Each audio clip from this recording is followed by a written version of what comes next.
مساء الخير، مساء السعادة، جماهير النادي الأهلي العظيمة في كل مكان. مكتوب علينا كل يوم نودع كابتن من كباتن النادي الأهلي.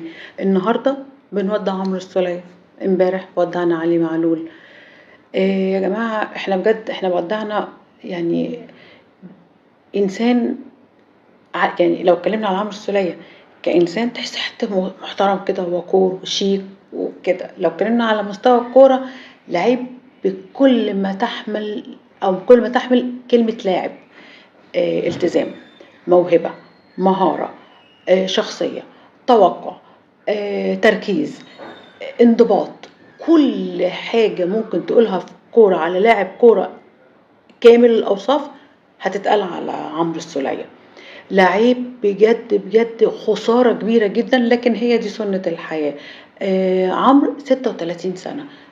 أكيد كان هيجي وقته وهيبقى قربنا من وقت الاعتزال. ممكن يكون اعتزال أو ممكن يكون هو هيكمل في مكان تاني، دي حاجة ترجع لعمرو السولية، بس هو صاحب القرار فيها. وحسب الكلام اتقال انه ممكن يكمل في نادي في ليبيا وكده. فيا رب ان شاء الله يوفقك يا عمرو باذن الله. وعمرو يا سولية بنحبك يا ابو ليلى.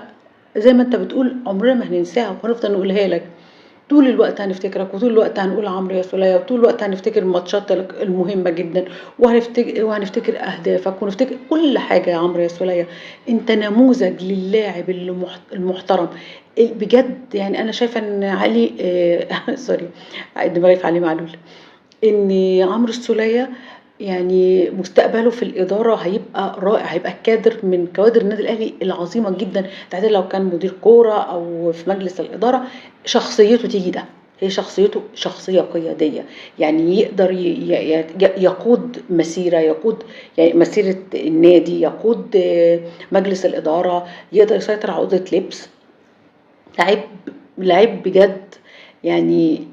فاكهة كده زي ما بيقولوا، فاكهة الكرة المصرية يعني.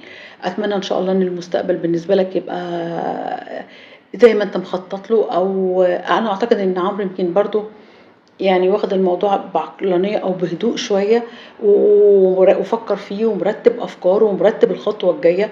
فأعتقد إن عمرو بإذن الله هيتجاوز المحنة دي بسرعة جدا. وإحنا برضو معاك يا عمرو وفي ظهرك لحد ما تتجاوز الفترة دي، وإن شاء الله تكون في مكان أفضل.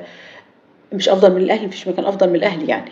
أنا أقصد أفضل لطموحك في الفترة الجاية، أو أفضل لتحقيق حاجة معينة مثلا، ولو حتى ولو تحقيق مكاسب مالية يعني. فيا رب بإذن الله يا عمرو، بإذن الله ترجع لنا بسرعة جدا. محتاجين طبعا حد كادر زيك في النادي الأهلي يقود المشوار إداريا. وعمرو يا سولية بنحبك يا ابو ليلى، وهنفضل نقولها لك على طول. ويا ريت جمهور النادي الأهلي كله يقول له ألف شكر يا عمرو، ألف شكر يا عمرو.